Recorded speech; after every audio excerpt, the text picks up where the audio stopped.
شریعت کے مطابق نہ ہو تو وہ عبادت بھی انسان کی باطل ہو جاتی ہے، فاسد ہو جاتی ہے۔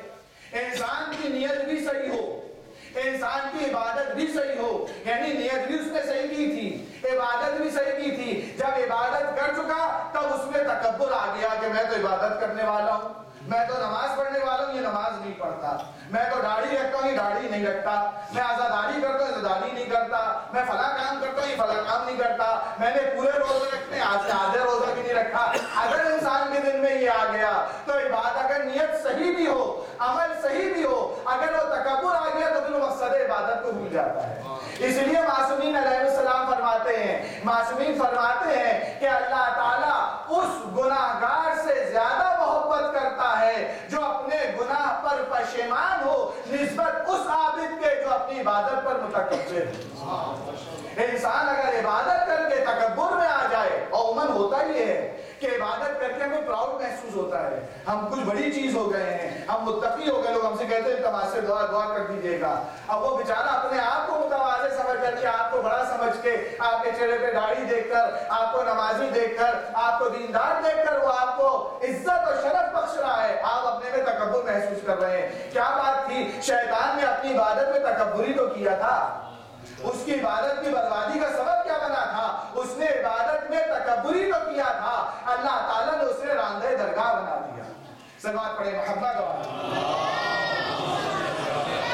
تو انسان اگر تکبر کرتا ہے تو وہ تکبر جو ہے انسان کی عبادت کو برباد کر دیتا ہے۔ لہٰذا آپ دیکھیں آل رسول نے کس طرح سے عبادت کا مفہوم دیا۔